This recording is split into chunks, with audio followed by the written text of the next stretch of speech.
Happy Tuesday! Mi chiamo Nico. Mi chiamo Alan, and welcome Into the dungeon.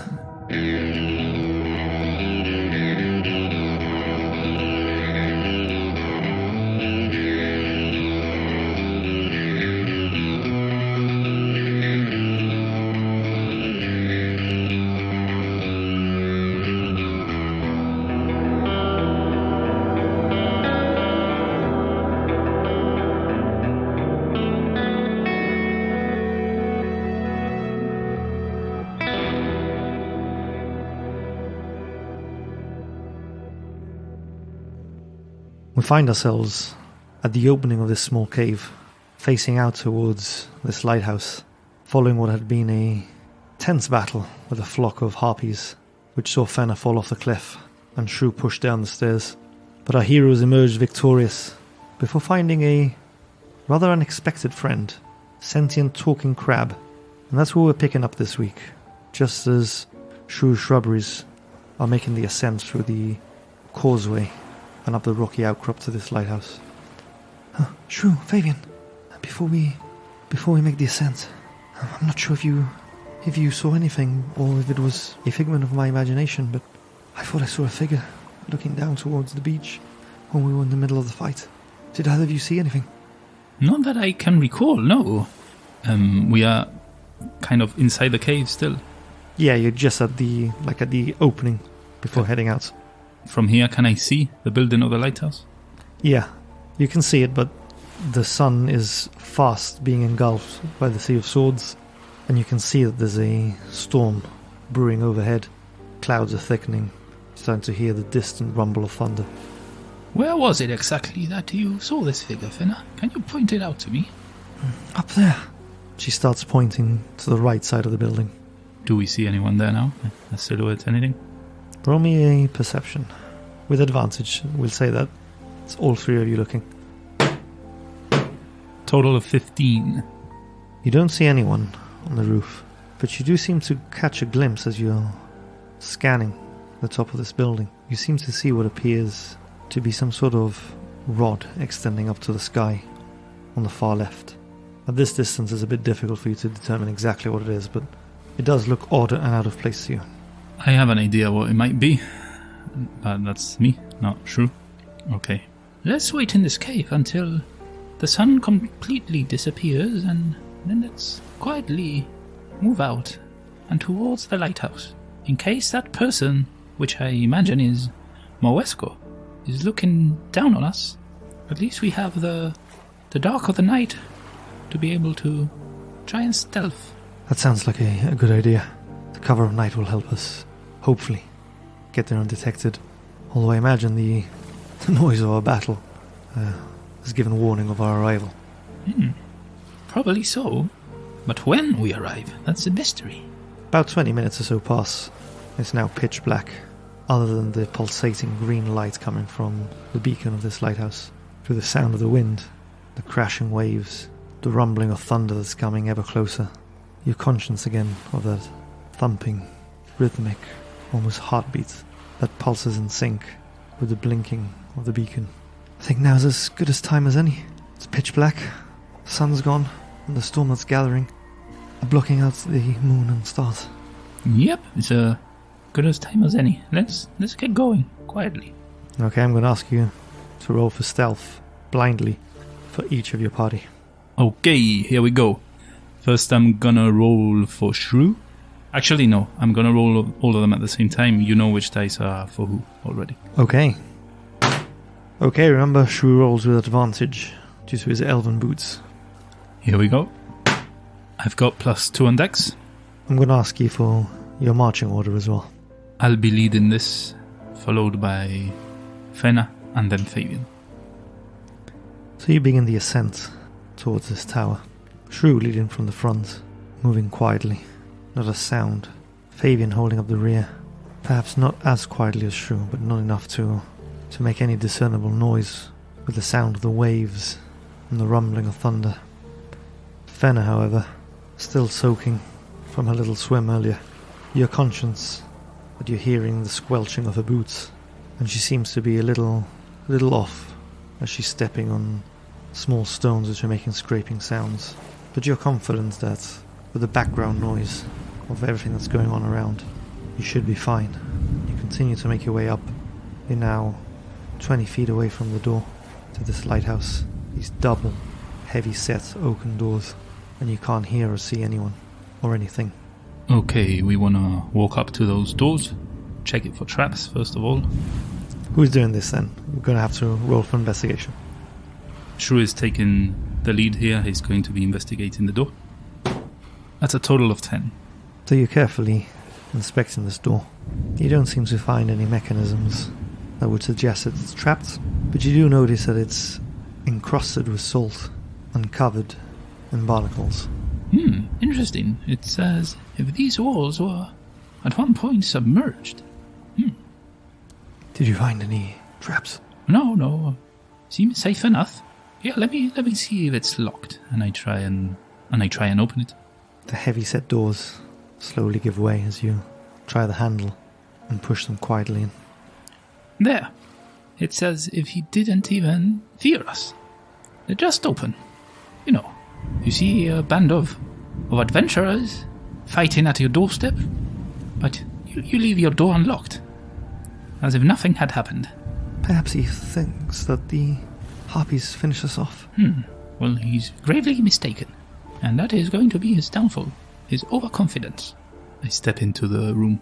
So as you step into this room, which is pitch black by the way, there's no lights on here, but with your goggles of the night, you can see without issue as you find yourself in a 25 by 20 foot room. Fenner's got no difficulty in seeing the dark. Fabian, unfortunately, can't see much beyond what's directly in front of him. To your immediate left, about 10 feet away, you see that there's a door. In front and to the left of you, you can see that there's a dirty window in this southern wall, through which you can just about make out the masts of 2 ships jutting out crookedly from the water.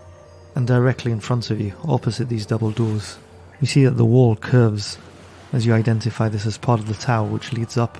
And you see another set of double doors there. To your right, there's a wall, but no door. Fabian, you hold on to Fen and I and watch your step.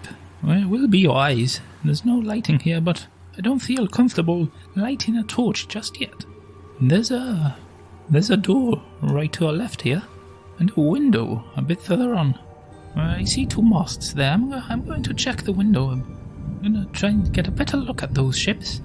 I walk towards the window and try to get a better look at those ships. As you're looking out into the pitch black, all you can see from here are literally the masts and the torn riggings or what's left of them. The sea is too dark, too murky for you to make out any of the ship below. I wonder if this is one of Sister Garelle's ships. Perhaps the elven traders we found on the road back to Fundaling. Oh yes, I hope they're well. Damn these orcs and this forsaken lighthouse. We need to take care of this. Stop this unnecessary loss of life here. I turn my attention towards the door that was closest to me when we came into this room, and I check that for traps. Okay, roll investigation. Total of 13. Much like the main door, you can't find any mechanisms or any glyphs. This door doesn't seem to have been trapped. I open it. You find yourself now looking into this 20 by 20 foot square room. The walls of this 15 foot high room are weathered and unkept, as this appears to you to be some sort of a storage room, with empty crates and barrels strewn across the floor. You do notice, however, against the northern wall of the room are a pair of empty manacles set high up on the wall. I'm going to ask you to give me a perception check as well. Total of 13. As you're looking around, you notice that the floor seems to have been very dusty, but it's broken by numerous footprints and what appears to be drag marks across the floor leading towards the door. Have you seen that, Fenner? Fabian, this seems I can't see shit. No, I was about to tell you. There seems to be someone that's been captured here and then dragged out of this room. I see some manacles up there. Oh, you don't think Sister Garelle was held there, do you? Perhaps. Or some unfortunate soul. I hope we're not too late. No. I'm sure she's fine. Is there anything useful in here? You see Fabian squinting, trying to make sense. It just seems like a lot of boxes and barrels to me. It appears like an empty room, yes. I'll make a quick sweep of the area and to see if we find anything. Remember, we need to find a conch, we need to find a book, and we also need to find a scepter or a wand or something for your girlfriend. Oh, yes. Now that you mention it, if you don't mind, I'm confident we will find them. But if I can be the one to... Of course. Deliver them. Of course. I'll be your wingman. Do you boys really think there's time for this? Oh, sorry. You're right. How disrespectful. I want to quickly search the room. You know, like a... I'm not going into too much detail, but a quick search. Okay, roll for investigation then. Total of 12. As you're quickly glancing around and searching this room for anything of use, you're looking for this conch or wand or this book, your eyes are drawn to this small, roundish bottle that's got a rather ornate decor round the top of where the cork would be, almost like a small sleeve. As you're looking at it, you see that it's bubbling. There appears to be what looks like a small jellyfish in there. Well, look what we have here. A little critter in a bottle. I pick up the bottle and I cast Speak with Animals.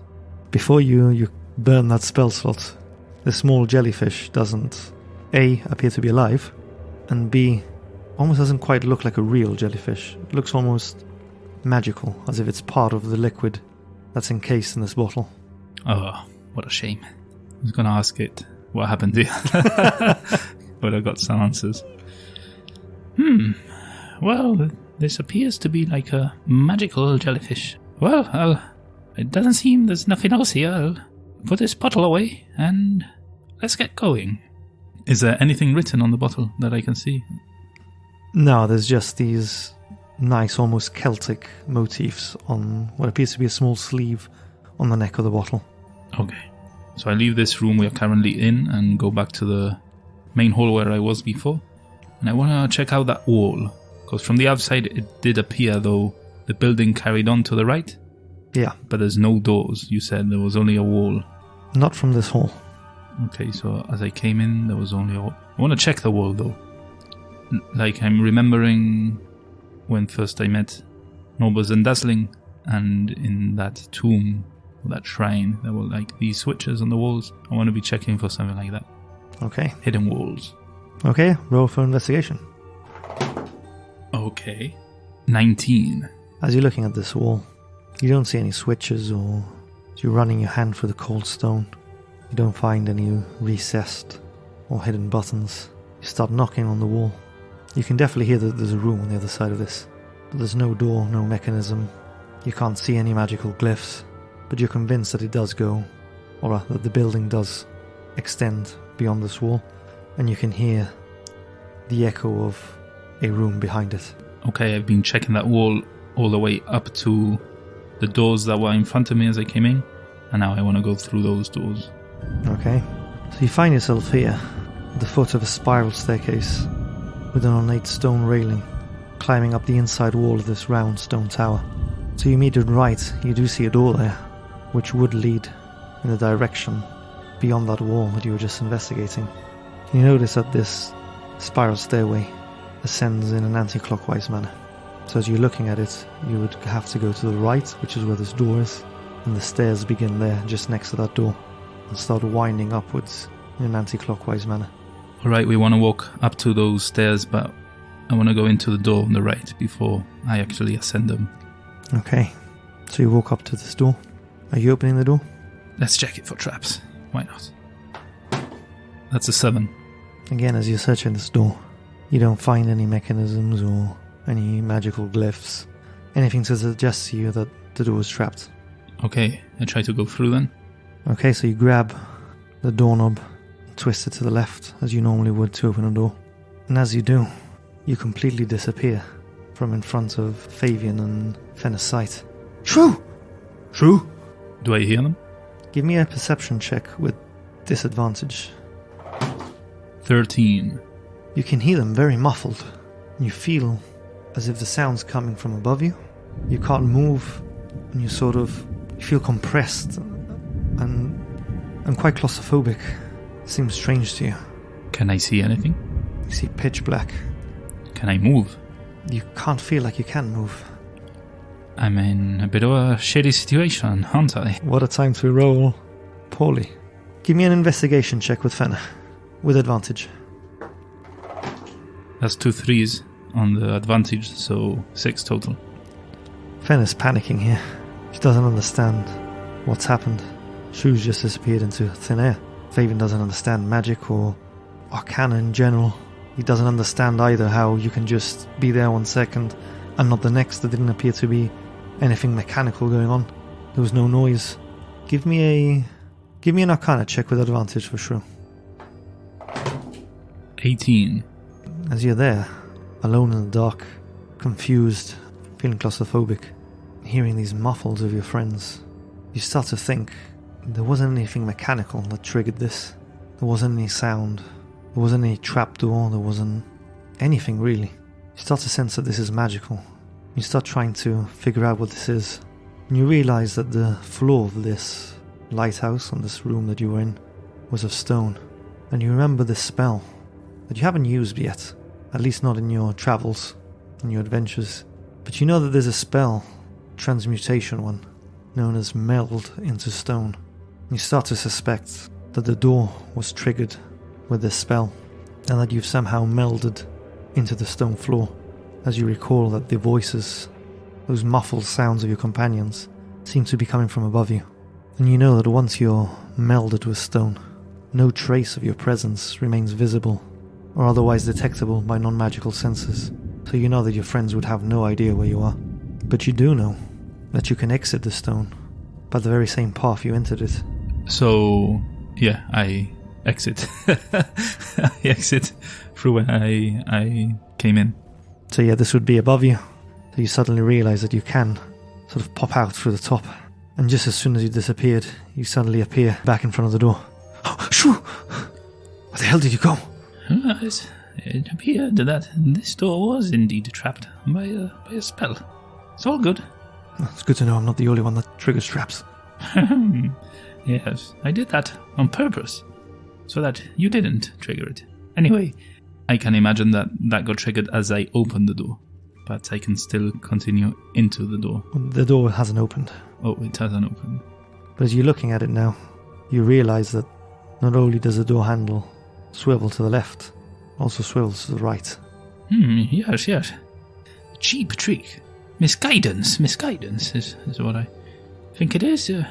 You basically open a door like one would normally and you get trapped. But look, this door you need to open to the right. And I try and open it to the right. The door gives way and opens to a 15 by 20 foot room. This room's got 2 north-facing windows. You see that the walls of this room are adorned with frescoes depicting ships being tossed on stormy seas, with the dark and terrible god looming above them, smiling wickedly. Set into the north wall are 2 dirty, salt-encrusted windows, through which again you can see the mass of several sunken shipwrecks jutting up from the water. Against this northern wall, you also see a barnacle-encrusted desk and chair, atop which sits an opalescent conch. Do you see that, Fenna? Fabian? Well, I still can't see shit. I know. If we get jumped on here, I'm no use. I said, hold on to us. You stay in the middle, you'll be fine. I can see a conch on the desk there.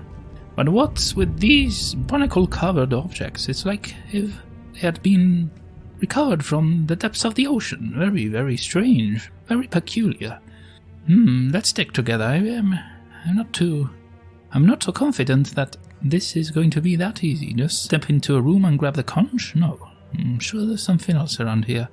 I want to make a perception check to see if I see anyone ready to ambush, any traps that may have been set here. Okay. And that's 16 on perception. Okay, so as you're looking around from the entrance here, cautiously looking to see whether there's anybody lying in wait, or whether there are any potential traps, you notice that the rest of this room is quite bare bones beyond that desk and chair. But you do catch a glimpse of a paper on the desk. I want to step slightly closer. Can I read it? Are you going right up to it? As far as I can, where I'm able to read it. You walk about 5 feet into the room, and you're now about 10 feet away from this desk.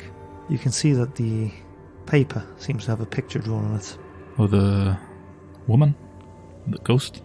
Are you getting closer to inspect it? Yeah. To get close enough, this looks like one of the posters that Harley had. It's got a picture that almost looks like it's been scribbled together by a child. It looks like a halfling with curly red hair and a big old mustache. I have no idea who that is. I think this is a good time to remind the listeners that throughout the battle last week, and as you guys are exploring this lighthouse, she's still in her fat peasant Fenna, right? disguise, yeah. Yeah. Fenna is a fat peasant, and I, Shrew, obviously now bald. Fabian's just got his hood over his head. Yeah, he's the only one sticking out. Yeah, he's been reluctantly thinking about perhaps cutting off his locks, but he hasn't taken the plunge. Anyway, on the poster, there just seems to be a halfling, so perhaps he's safe. Just me, then. Or just this Shrew. And there's no writing on this poster either, right? It's the same, exactly the same Just one? says wanted again. Wanted. Different pose, different looking picture. Exactly the same. Exactly the same. I leave it there, then. As you're now directly in front of the desk, you see there's a small drawer to the right of it, with a little keyhole in it. Okay, I want to try and see if there's any traps under the conch, if I pick it up. You know, if I'm gonna set something off. Okay, roll investigation. There we go, natural 1. But I can't roll natural 1, so... 19. The conch looks free of anything, and as you're searching for the desk for any traps, you notice that this drawer is locked, but it also doesn't seem trapped by anything. You're feeling it, you sort of sense that the lock is rather flimsy. It's not the strongest of locks, it's just a little desk drawer lock. You get the feeling that if you can't pick it, you can probably force it open if needed. It seems to be nothing triggered to the conch. Okay, so I want to divert my attention to that drawer for a moment. I can't pick it because I don't have a lockpicks. Do any of your companions have lockpicks? No, I don't think any of us have ever stocked up on lockpicks. So I'm going to try and force it open. What are you doing, Shrew? I want to see what's in this drawer. Why? Is it open? No, it's locked. So how are you going to open it? I'm trying to force it open, can't you see? Perhaps we can try and pick it? With what? Well, I have some picks, although I'm not particularly good with them, but I always carry a set. Okay. Then start by saying that, perhaps. Well, I didn't know what you were doing. You seem to be staring Just with give intent. me the picks, please. Do you know how to use them? Yes, of course. Okay. I know that you sort of stick both ends in and... You want to try? You want to try in complete darkness? No. Like I said, I just carry them. Then give me the picks. Okay, here you go. Thank you. Be careful. I will. So obviously you haven't got proficiency in Thieves' Tools, I imagine. No. We're going to roll to pick the lock, but came up with a cool mechanic beyond just a simple D20 and, add your proficiency, or in this case, don't add your proficiency. I think you're going to like it. I know you push your luck games. So this was thought of with you in mind. Nice. Let's see what you have. So I'll do a very brief explanation here. I didn't think it would take 35 episodes to get to a lock-picking scenario, but here we are, 35 episodes in. Oh, so you actually had this prepared before this Yeah, session? for some time, just in case right. you try to pick any sort of lock. Hmm. So you know the game Blackjack. Yeah. Got to roll 21. Roll 21, that's going to be hard. So this is similar in the sense that depending on the DC, you'll have to roll within a certain, or rather try to get to a target number. And depending on the scenario, the lock, and on the skill, in this case you don't have proficiency, so the less skill you have in lock picking, or the more complex the lock is, the bigger the dice is to roll. In this case, you're using Thieves' Tools, which will give you a little bonus, but you're not proficient, so you'll be rolling a d8. Alright, by the bigger the dice, you mean the actual kind of dice. Yeah, not the size of the dice. Alright, so I'm rolling a d8. Do I know what number I need to get to? 21. So yeah, you've got to get 21 or range around that. Okay, so I'm gonna roll. 1. So hit me. So you insert the... so yeah, you insert the tools. And you're getting a feel for it. You're sort of shimmying it in left and right. You know, you can't quite fit them both in at the same time, so you're delicately moving them around. Go for it again. 5. Total of 6. You're now feeling one of the pins slowly drop in. You're twisting your thieves' tools around, looking for that next sweet spot. I got this. Don't breathe on me, Fabian. Give me space, please. 3. You feel the second pin click in. Things seem to be going well, but there's still quite a bit of give in this lock. 4. Okay. I've got 13 now. Yeah. Carry on. Yeah, the lock doesn't seem to have given away yet. I stick my tongue out, try and get a bit closer. Kind of tilt my head to the side, trying to get right in there. 6. You feel now that you've almost got that sweet spot on that last pin. You can feel it's not going to take much more now for this lock to give way. I stay. It hasn't opened yet. Okay, here you go. 7. You're twisting your thieves' tools round, holding the other pins in place. You get that spot and then it just slips past. Bring it back round again. Unlocks. See, Fabian, I still got it. And I hand him back the thieves' tools. You seem pretty handy with that. Yes, it's my first ever lock I picked, actually.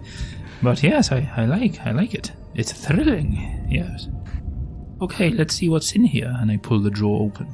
You find inside, amongst, a quill and inks, bits of parchment, you do find what appears to be a letter written in Orcish.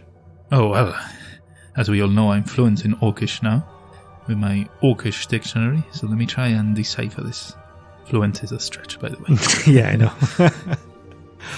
You're looking through, thumbing through your dictionary. A couple of the words seem to strike out at you.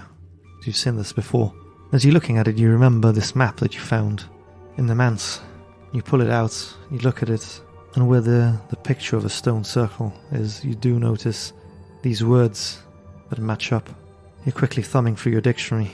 You realize that it says Circle of Thunder. And how long do you want to spend here trying to decipher the rest of this letter?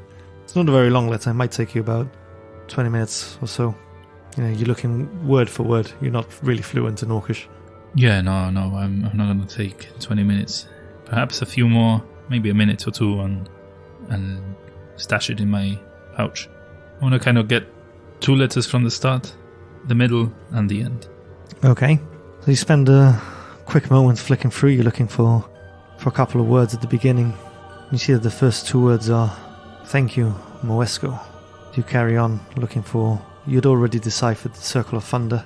You manage to see the word cleric, and then the last 2 words you decipher as to Gothrock. Yes, this seems to be the orcs from the Circle of Thunder, back in the Neverwinter Woods, dealing with Moesko directly. I'm gonna keep this letter. Obviously, Moesko is expecting Shrew, as he also has a very crude drawing of myself. Put my hand on the conch. Nothing happens, you just feel the cool touch of the shell. I pick it up. Can I inspect it? See if I see anything of note? Yeah. 11. Doesn't seem to be anything particularly special about this, but you do feel a magical aura coming from it. And you recall that your friend Sebastian had told you that this had been his master's spellcasting focus. Well, this conch does appear to be magical in nature, so I believe we have found one of the items we came in here looking for. Let's move on. So you make your way back through this door. You stood at the foot of these stairs. You can hear the echoing of that pulsating heart. You're staring your way up this spiral staircase, which you can see extends about 60 feet up. Are you right or left-handed, Fabian? I'm right-handed. This staircase suits us then. Hopefully Moesko is not left-handed then. We'll see. Are we heading up? Yes, let's continue. In what order are you going? Well, I think I'm going to have to go first because Fabian obviously can't see anything. Keep Fabian in the middle and Fen at the back. Okay. So do I see any like torches that have been kind of put out, or there's nothing, like no lighting whatsoever? There's some braziers on the wall that But they're are not lit. lit. No. So you begin to make your way up the spiral staircase carefully. You start twisting round. You've gone up what seems to be about 20 feet. You suddenly feel this click give way beneath your feet as one of the stairs sinks below you. I'm going to need all of you to give me a dexterity saving throw. Oh no. This is that Mansalore again. That's a 21 for Shrew. Okay. That's a 15 for Fabian. 14 plus 1. And unfortunately, that's a 1 for Fenna. A natural one. Yep. Actually, I'm going to ask Fabian to roll with disadvantage because he can't see shit. Okay, that's fair.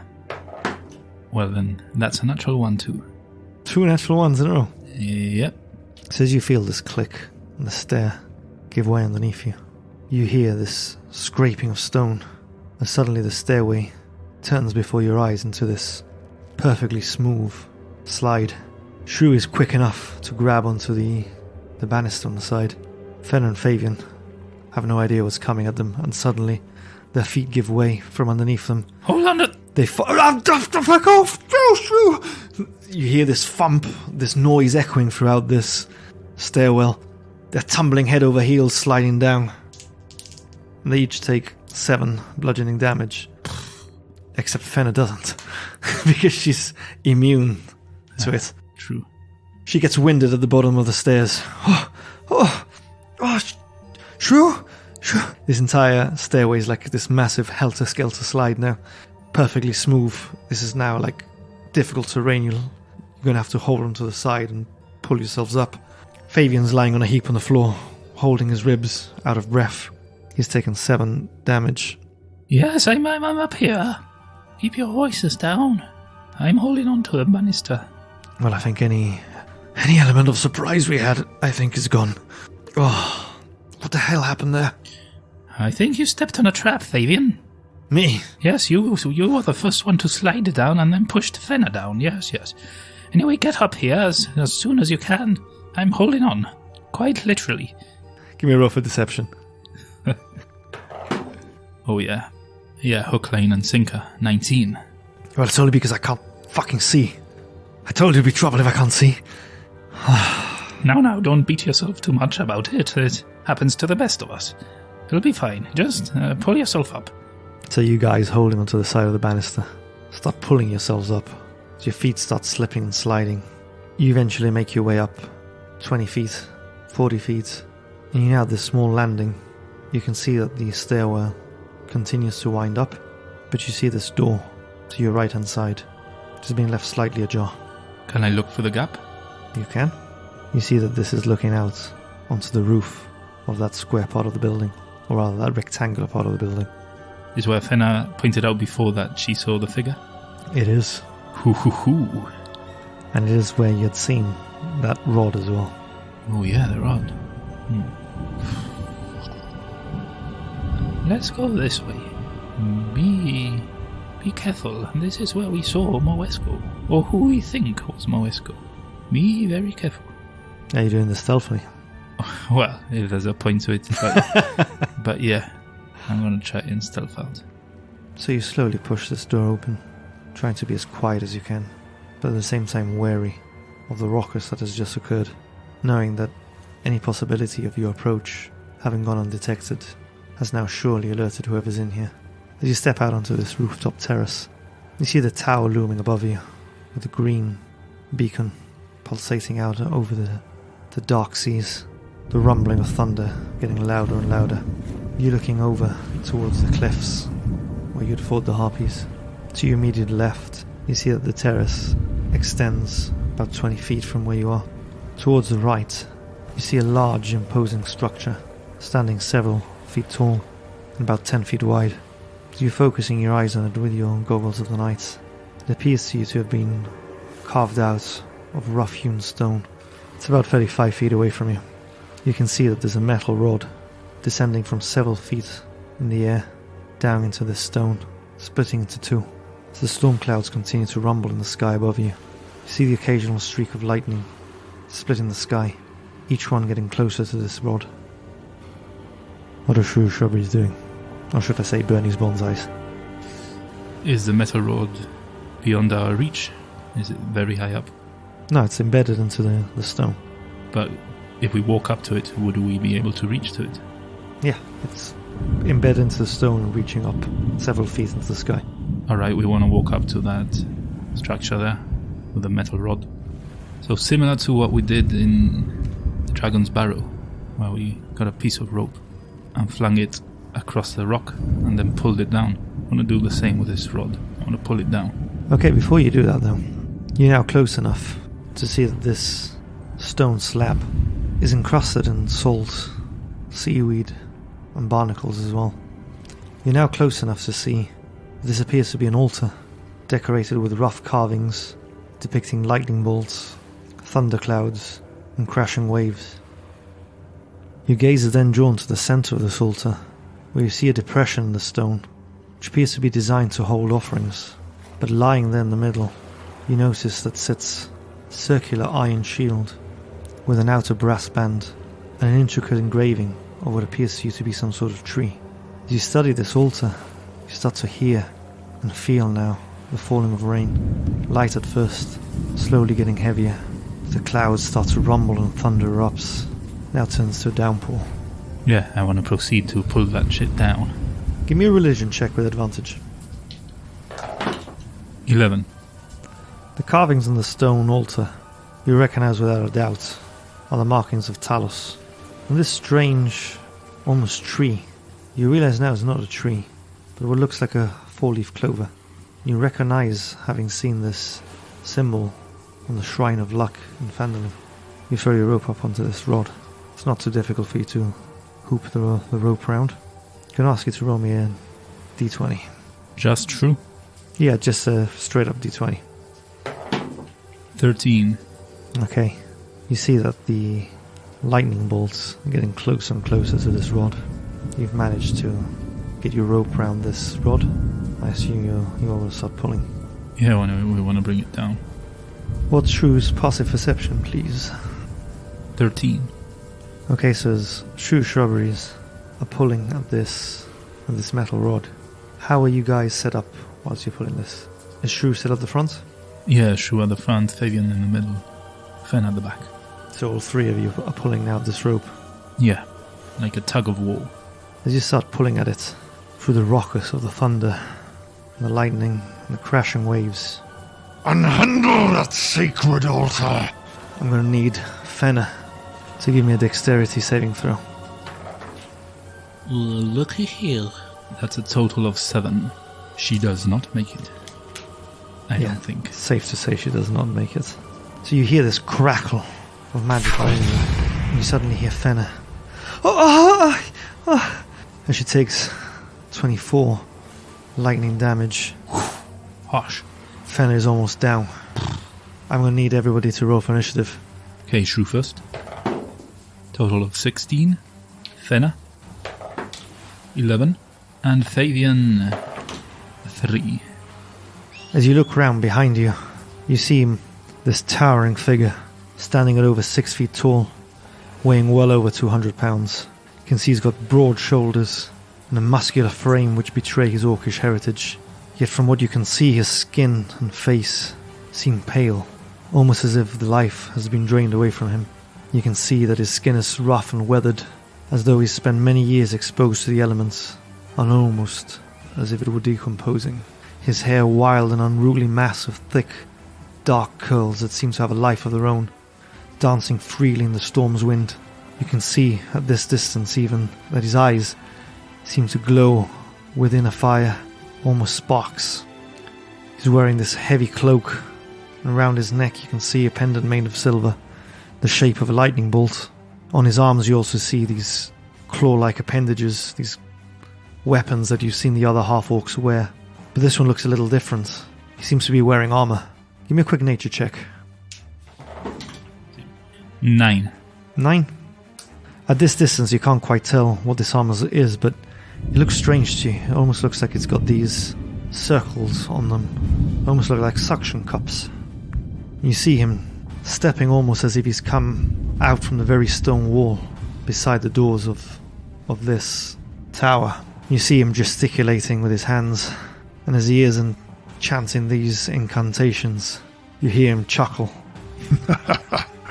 First the cleric, now the halfling. And you see appearing before you what you recognize only too well as a moonbeam being cast down upon you. As he does that now, you see and notice that he seems to be hovering a couple of feet off the ground as the storm rages around him. And with that, it's over to Shrew.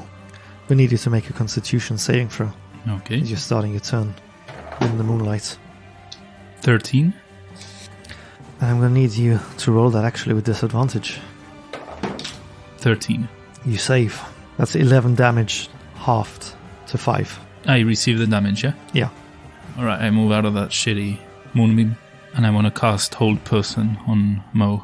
Okay. I can choose a humanoid within range, 60 feet, and the target must succeed on a wisdom saving throw or be paralyzed for the duration of 1 minute.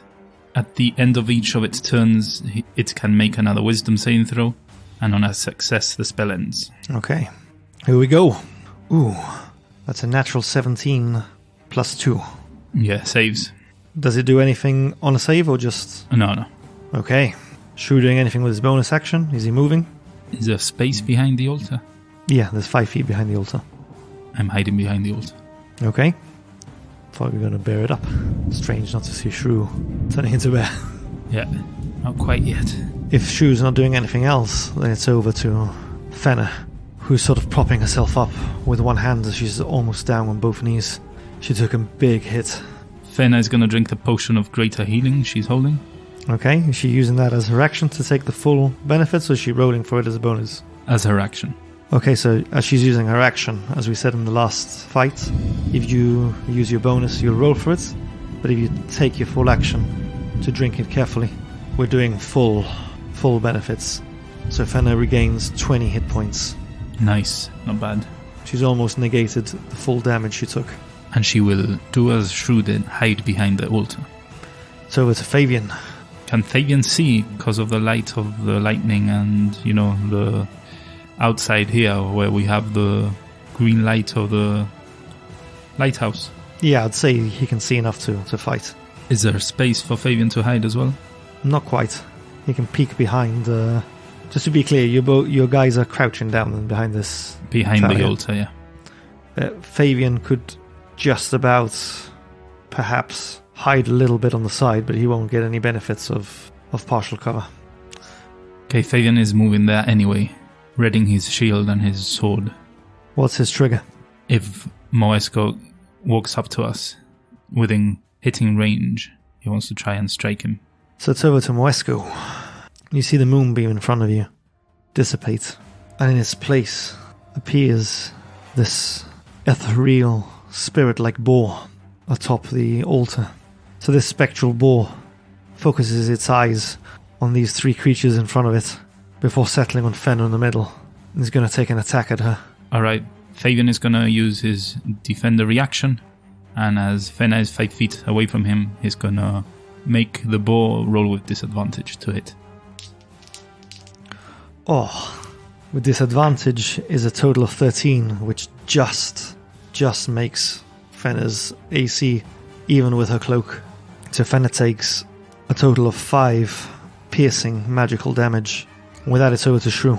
Shrew's going to stand up momentarily and cast poison spray on the boar in front of me. Okay. It must make a constitution saving throw. 8, 9, 10, 11. 11 doesn't save. So that's 2d12 of damage as I'm level 5 now. That's a total of 16 damage. Ooh, nice. The boar still looks like he's standing firm though. Shrew doing anything else? I'm crouching back down behind the altar. Okay, so then it's over to Fenna. Fenna's gonna take a small potion of healing, the normal one, as a bonus action. Okay, that's a 3 and a 1. 4 plus 2, 6 total healing. Okay, and for her action? For her action, she's gonna cast Sacred Flame, the cantrip, on this boar. Okay, that's a 17.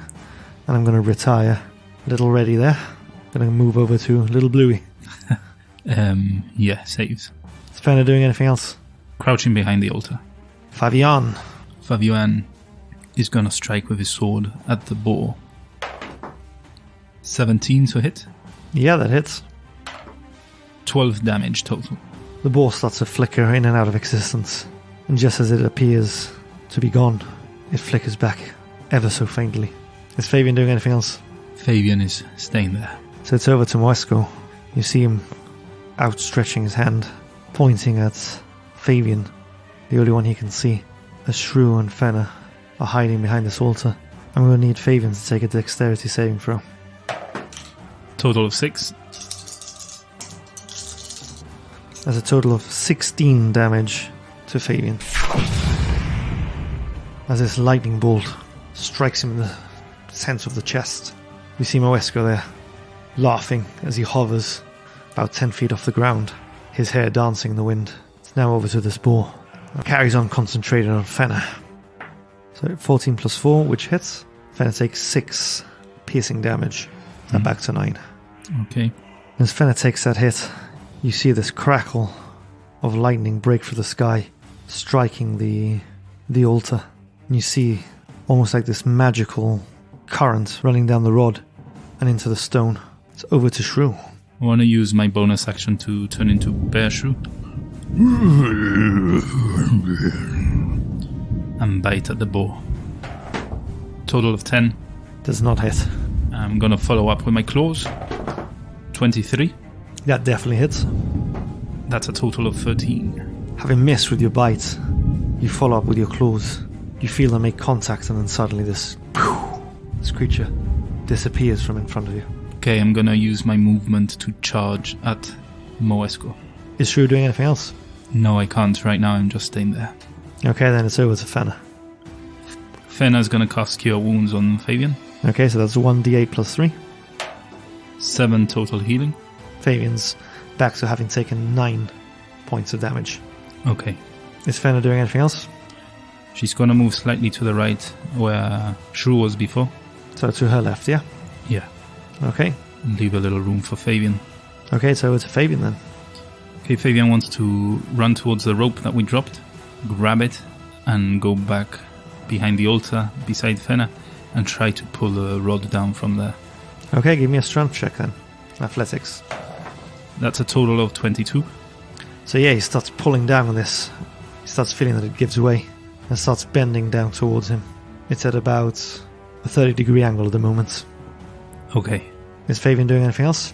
No, he's staying there with the ropes in hand. So it's over to Moesko. The rain's pouring down on you guys. You're hearing thunder up above, but suddenly you hear this thunder erupting from Moesko himself, which you recognize as Shrew being a thunder wave. I'm going to need you to make a Constitution saving throw. Okay. 10 total. Okay, so this thunderous boom erupts. The Shrew takes 9 thunder damage and is pushed 10 feet away. As this is happening, another bolt of lightning strikes the now bent rod.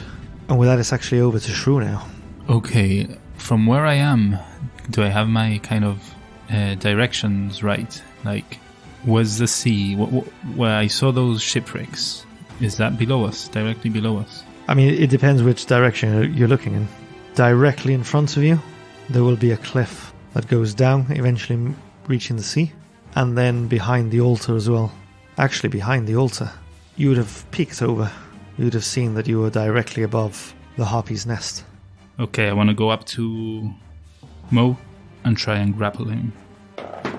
Okay, that's 17. It's a close one. 15 total. So I win. Yeah. All right, for once. I'm actually surprised. So you're holding his ankle at the moment. Okay, I want to slowly, if I can, move him towards the edge of the terrace that was above where we came in. And yeah. This was, 40 feet high? Yeah, 40 feet up. And with your half movement, because you're dragging him, it's just enough to get to the edge. Okay, I want to try and jump off it in a way that I can position him maybe as we fall down so that he hits the ground below. Okay, as you've used your action to actually grapple him, I'd say that because you're not just jumping off with him and you physically want to try to position yourself, that's going to take an action. Okay. Then I stay there. On that note, then it's over to Fenna. Fenna is gonna fire a guiding bolt at Moesko as he's hanging off the edge. Okay. She's gonna cast it as a second level spell slot. That's a last second level spell slot. You roll to hit. It's now or never. 21 to hit. Yeah, that definitely hits. Okay, that's 5d6. That's a total of 14 damage. 14. Quite a big hit. Moesko doesn't seem fazed by it at all. He's being held by his ankles here as he takes the brunt of it, hovering slightly above this giant bear that's grabbed him. Is Fenna doing anything else? No, she's staying put. Then it's over to Fabian. He's gonna carry on trying to pull that thing down. Okay, give me another athletics check then. 16 total. Fabian starts tensing his muscles and pulling, bending his knees and squatting down.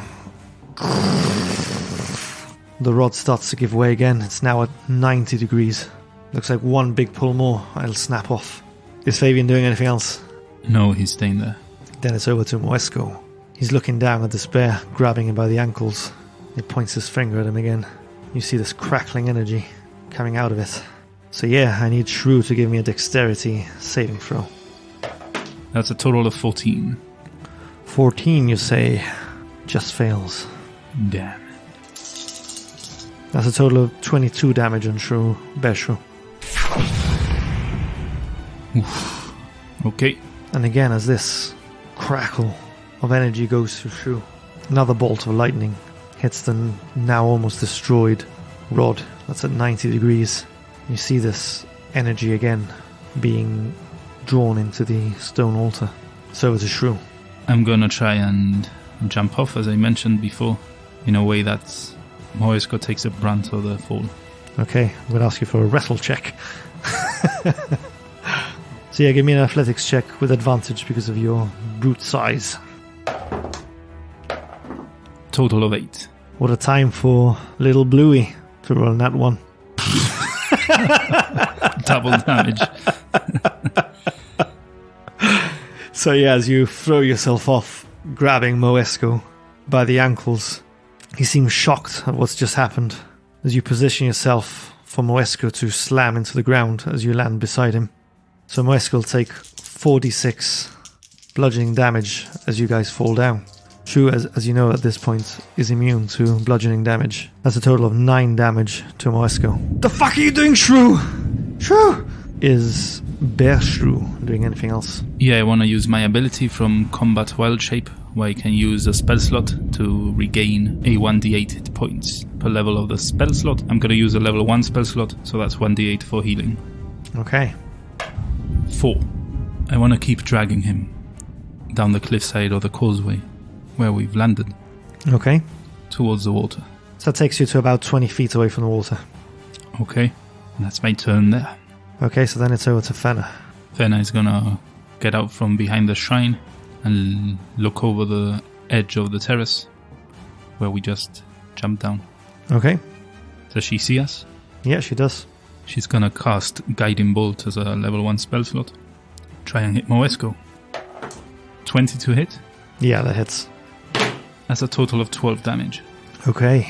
Is Fenna doing anything else? She wants to move 5 feet back away from the ledge. Okay. If she's not doing anything else, then it's over to Fabian. Fabian is continuing with the struggle of pulling that pylon thing down. 15 total. He's pulling down now on this rod, which is giving way. As he's pulling down, he anchors himself on the edge of the altar with his feet. Starts pulling it down. Eventually snaps off. He feels this energy surge through his body almost immediately after putting his feet on the altar to pull down on it. And as he's holding the rope, he's seeing these electrical sparks fly from his fingertips. Fabian's become charged with the power of the storm. What? He's now been blessed with the charm of the storm, and he can cast Lightning Bolt at level 3. Whoa. As an action. Whoa. 3 times before it vanishes from him. And it vanishes for good from him. Oh, that's epic. Nice. Nice one, Fabian. Fabian's looking down at his hands and he's seeing these wisps of electrical energy coming out of his fingertips. Is Fabian doing anything else on his turn? After having dealt with the altar, on the pylon thing. He's gonna walk up next to Fenna. Fenna looks over at him and realizes that in his eyes are these little sparks, almost like lightning bolts, breaking through his eyes. Fabian, what's happened to you? Is Fabian doing anything else? Just looking over at Shrew dragging off Mo down the side of the causeway. But no, he's staying there. So Moesko now is staring down at Shrew, who's dragging him towards the water. He's going to attack him with these claws that he's got. The first one, 25 to hit. Yeah, it hits. And the second one, 15 to hit. Yeah, it hits. So the first attack, you feel 5 piercing damage. And whilst you expect it as it makes contact to not hurt you, you realize that this one does. In addition to that, you also take 2 thunder damage. And as that happens, I pop into Shrew. As you pop back into Shrew, the second attack deals you 6 piercing damage. Okay. And an additional 4 thunder damage. Alright. Right, so question here. I was a bear. I was obviously dragging him along his feet. As Shrew now, is this like a helium balloon where I'm kind of dangling off his feet? Well, no, because he was at the floor, so you're sort of dragging him. I'll say that as you had slammed into the ground and you started dragging him, you're now dragging him by his hand. Alright, so I want to try and drag him into the water. Okay, so you're now back to your halfling movement, which Yeah. is 25. Yeah. So at half speed, that takes you 12 and a half feet. We'll round it down, so 12 feet towards the water. You're both stood there now with the water around your ankles. I'm gonna stay there. With my ankle feet in the water, right? Yeah. So it's a Fenna.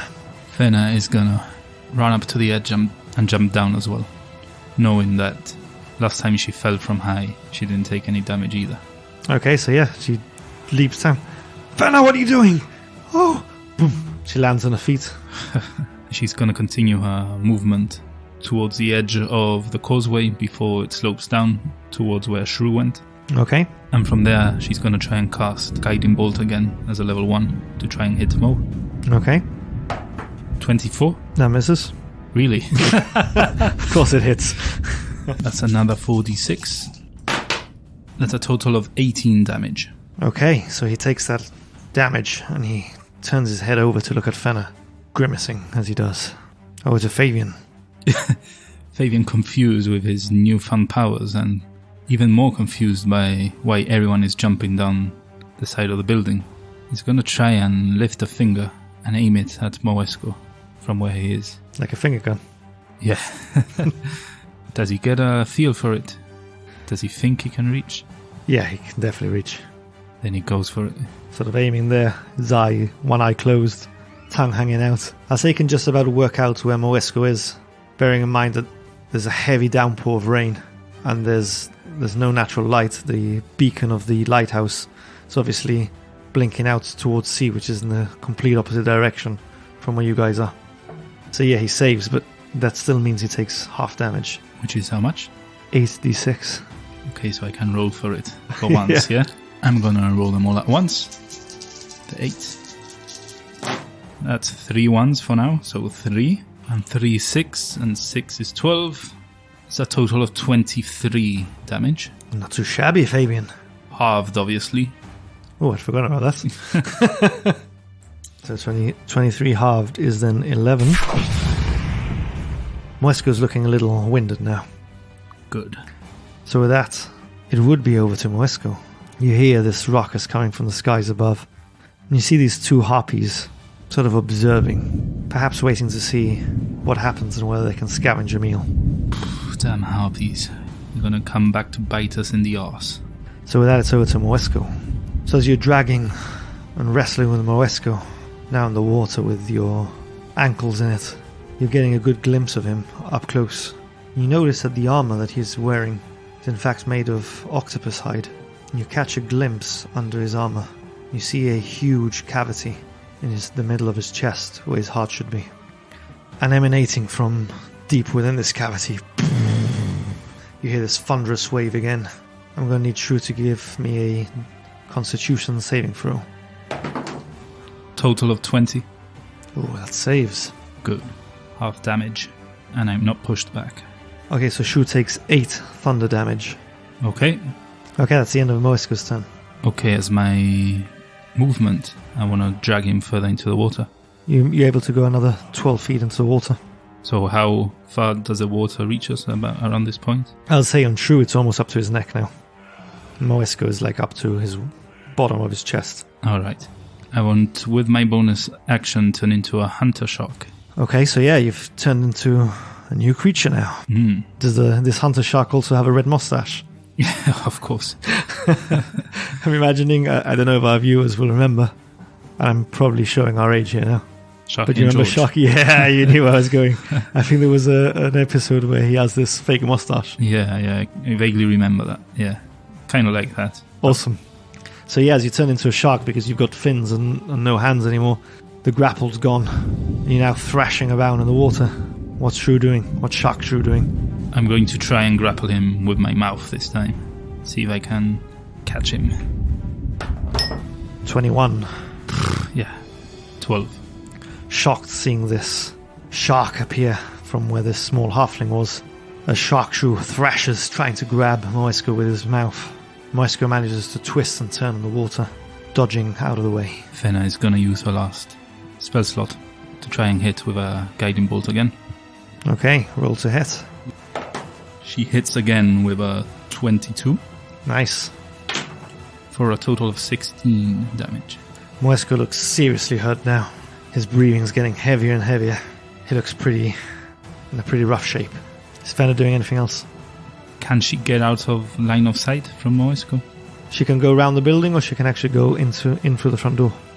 She's going to go in through the front door and hide behind the door. Over to Fabian. Fabian is kind of blowing the steam off his fingers and is aiming his finger at Moesko once more. So this is Dex saving throw. Moesko has failed. Oh, what did he roll? An 8. Whew. Nice. Okay, so is that the full brunt of a 8d6? That is a full brunt of 8d6. And that is Fabian's second use of the charm. He's got 1 left. For the dragon.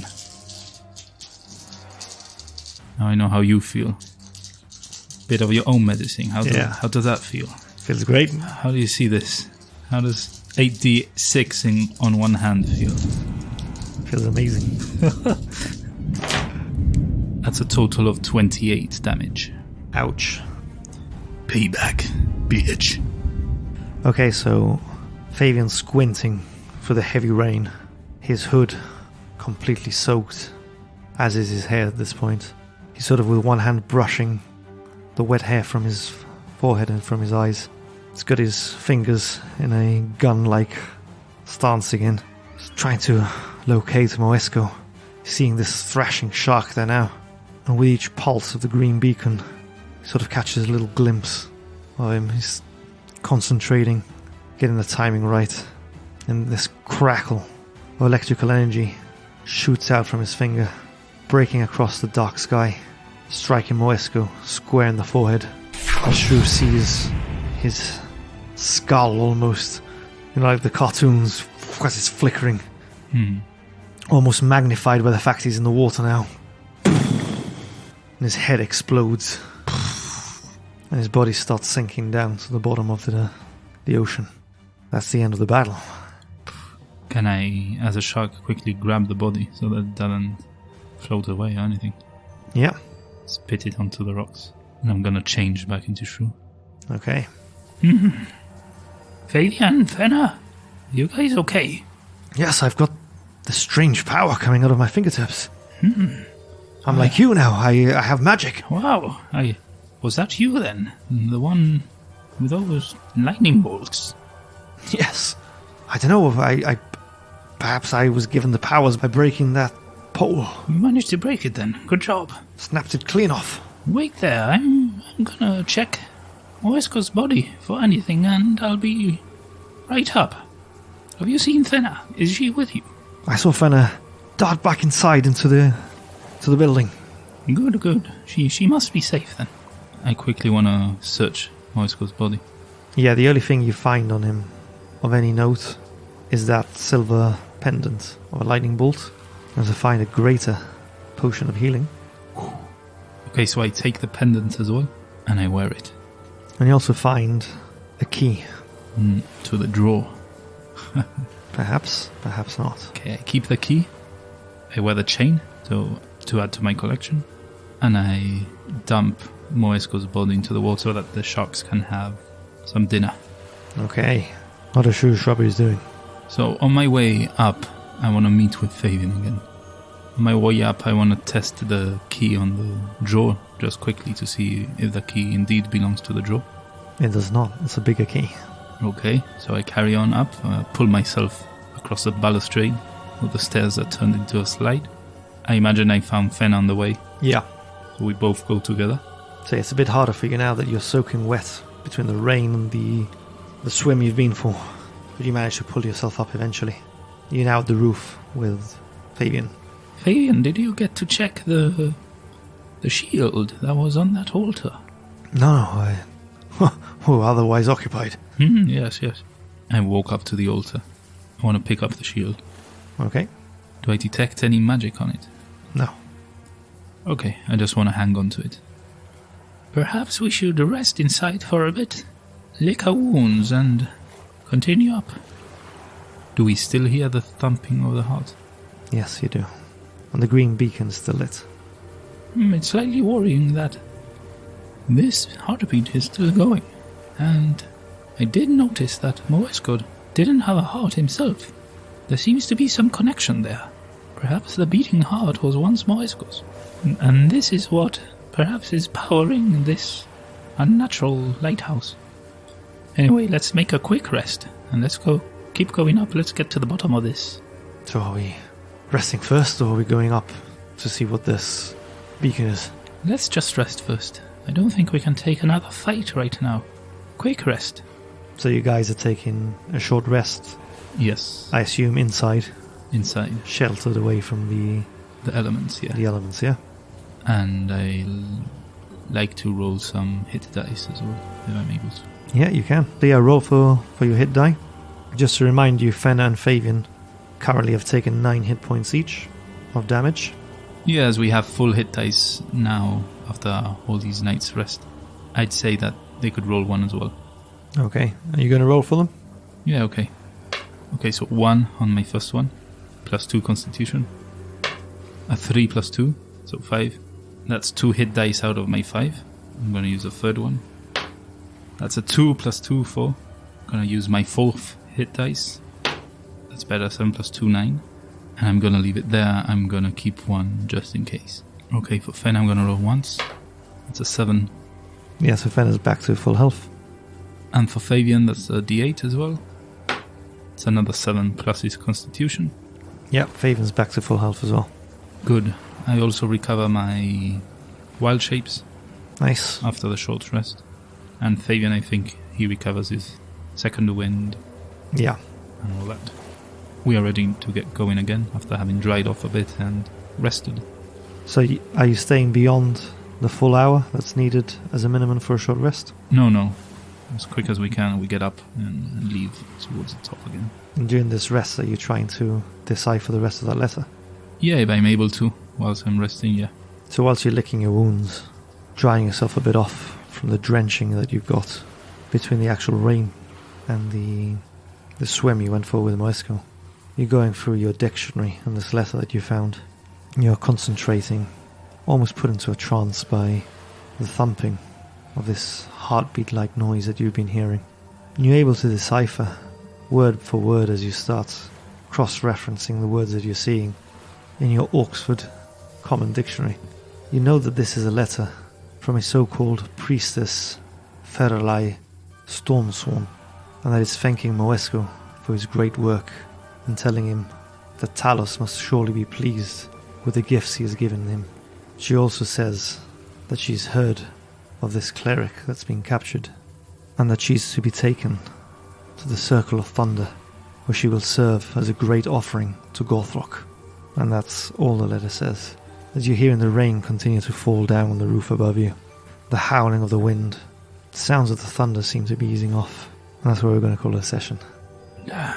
More questions unanswered. Is Sister Garelle still here? Has she been taken to the Stone of Thunder? Will we ever remove our curses? Or shall we turn into full were-rats? So we have around 6 days left after we sleep. Yeah, that's true. Perhaps it's something you can ask your new friend. See if he's seen anything. Sebastian, you mean? Sebastian. Yeah, man. Yeah, we'll see next episode. Well, let's see what's up here first. Anyway, if you want to continue hearing us talk about this episode, make sure to subscribe to one of our membership tiers at Buy Me a Coffee, where you'll tomorrow, if you're listening to this on the day of release, you will get a behind the scenes where we talk about what happened, why we did certain things, and just go over the episode. And you can find our Buy Me a Coffee page by visiting our lovely website at www.i2td.com. Good access to our item shop there and our blog. We've got some blog posts up already, and there's some more coming. Yeah, that's good. It's a good way to get us to know better.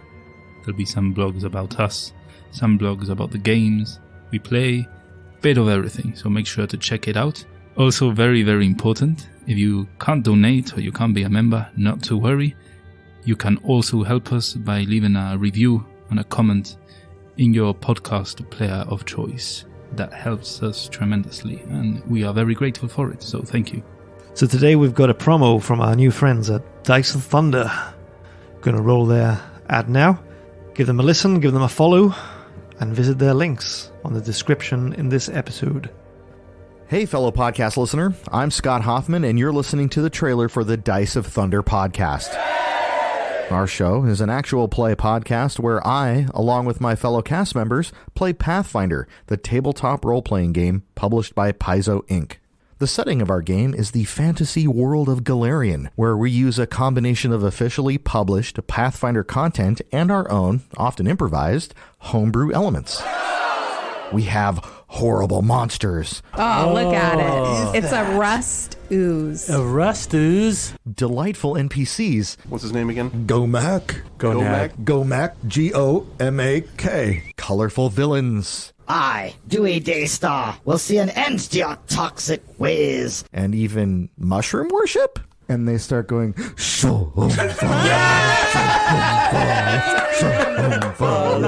I didn't have this much of a plan figured out. I can't believe that worked. But the story of our show follows 4 adventurers and their exploits in the city of Alkenstar.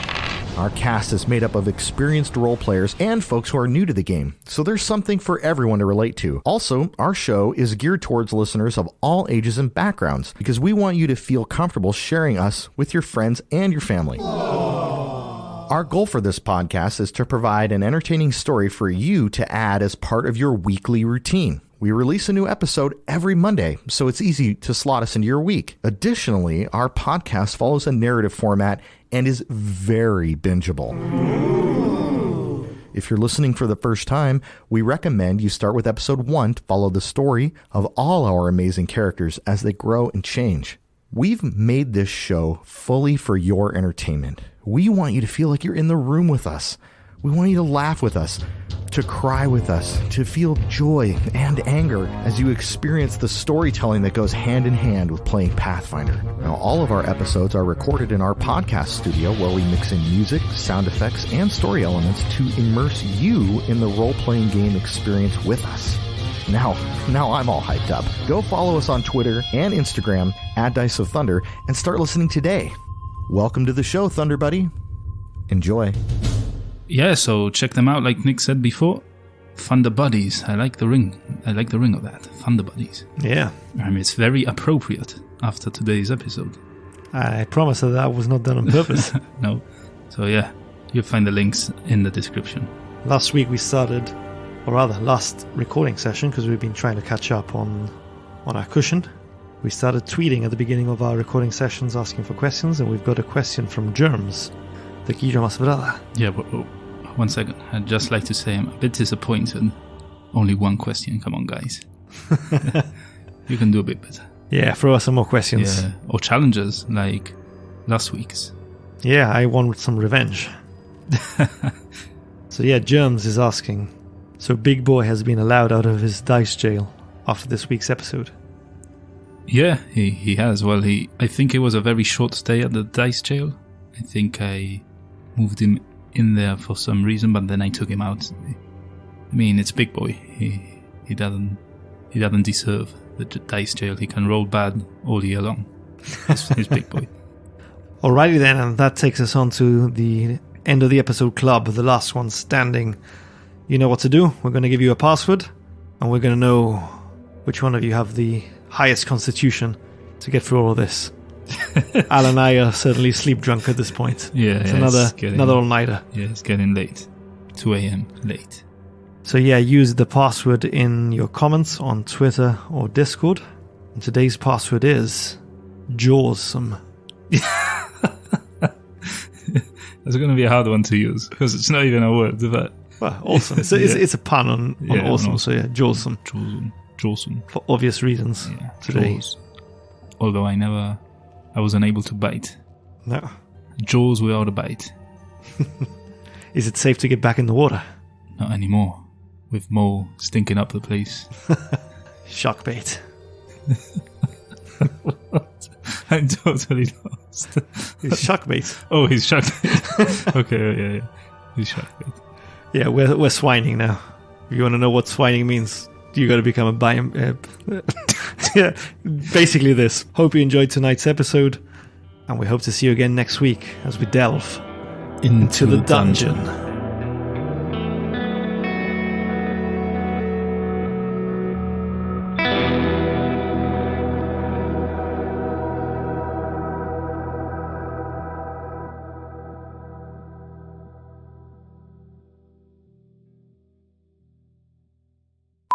Through the sound of the wind. Through the sound of the wind. Well, don't mind me chipping in here, boy. I don't know what's happened, but since you called me Sebastian, my accent seems to have changed. Eso era para hacerte reír, man. No, que no me acuerdo cómo el acento. How are we going to explain that? I know you just did that. Fena's a fat pheasant. We're fucked. We're motherfucking fucked. We're fucked. We are fucked, yeah.